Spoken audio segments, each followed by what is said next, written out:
जय जय गौ माता की जय जय श्री राम भारत माता की जय जय जय गरवी गुजरात સાથે ગાવો વિશ્વસ્ય માત્ર આ ભારત દેશ ઋષિ અને કૃષિ સંસ્કૃતિ પર આધારિત છે। આ ભગવાન મર્યાદા પુરુષોત્તમ શ્રી રામનું દેશ છે, આ કૃષ્ણનું દેશ છે, મહાદેવજી હનુમાનજીનું આ દેશ છે। આ દેશમાં જો સરિયામ ગાયો ચોરાતી હોય, કપાતી હોય એ કેમ સાંખી લેવાય?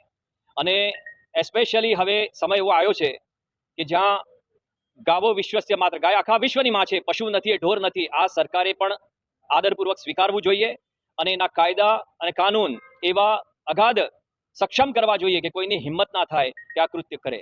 આજે વડોદરામાં વિશ્વ હિન્દુ પરિષદ અને બજરંગ દળ સંયુક્ત ક્રમે દક્ષિણ ગુજરાતના સર્વ ગૌ સેનાપતિઓ આજે કલેક્ટરશ્રીને આવેદનપત્ર આપવા અહીંયા પધાર્યા। અમે નમ્રતાપૂર્વક આવેદનપત્ર આપ્યું અને વિનંતી કરી છે કે આપણા દેશમાં, કારણ કે આ ભારત છે, પાકિસ્તાન નથી, આ બધા જાણે છે, સ્વીકારવું જોઈએ। તો અહીંયા ગાયો કપાવી ના જોઈએ, ગાયો ચોરાવી ના જોઈએ। ગૌ રક્ષા, ગૌ સંરક્ષણ, ગૌ સેવા એ સન્માનપૂર્વક થવું જોઈએ। તો આજે અમે સર્વ અહીંયા ગૌ સેવકો અહીંયા હાજર થયા છે અને આવેદન આપ્યું છે। આશા કરીએ છીએ કે ત્વરિત તાત્કાલિક ધોરણે આના ઉપર અમલ કરવામાં આવે અને આપણા દેશને ઉજાગર કરવામાં આવે। જય ગૌ માતા કી। હિન્દુ પરિષદના માધ્યમથી ગૌરક્ષા, રાષ્ટ્ર રક્ષા હેતુસર આગામી બકરીદમાં ગૌ હત્યા ન થાય તેના માટે રાજ્ય સરકારને અને પોલીસ પ્રશાસનને કઠોરમાં કઠોર કાર્યવાહી થાય તેના ભાગરૂપે સરકારશ્રીને રજૂઆતના રૂપે આવેદનપત્ર આપવામાં હાલ આવેલા છે। ભારત કૃષિ પ્રધાન દેશ છે। ગૌ માતાનું મહત્વ માત્ર ધાર્મિક આસ્થા સાથે નથી જોડાયેલું, ધાર્મિક આસ્થા તો છે જ, પરંતુ ગૌ માતા એ સમગ્ર દેશની આત્મા છે। ગૌ માતા આપણા સામાજિક, આધ્યાત્મિક અને આર્થિક સમૃદ્ધિ સાથે જોડાયેલું એક પરિબળ છે। ગૌ માતાનું એક આપણા હિન્દુ સનાતન ધર્મમાં એક અનેરું મહત્વ છે।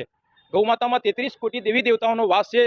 સમગ્ર હિન્દુ સમાજની, સમગ્ર ભારત રાજ્યની વિશ્વ જનની, જગત જનની ગૌ માતાનું એક અનેરું મહત્વ રહેલું હોય, ધાર્મિક આસ્થા સાથે જોડાયેલું હોય, અને એ ગૌ માતાની જો આ ભારત દેશની ધરતી પર ગૌ હત્યા થતી હોય તે કદાપી ચલાવી ન લેવાય। તેના માટે કઠોરમાં કઠોર કાર્યવાહી થવી જોઈએ અને એ નિશ્ચિત થઈને એનું કાયદેસર ખૂબ જ કડક કાર્યવાહીના એક અમલીકરણ થાય કાયદાઓનું, તેના માટે રજૂઆતના ભાગરૂપે આજે અમે આવેદનપત્ર આપવા આવે છે। બીજી અમારી મહત્વની માંગ એ છે કે ગૌ હત્યા રોકવા માટે ગુજરાત સરકારમાં એક દરેક પોલીસ સ્ટેશનોમાં એક અલગ પોલીસ અધિકારીની નિયુક્તિ થાય, સ્પેશિયલ ગૌરક્ષા ટાસ્ક ફોર્સ હેઠળ।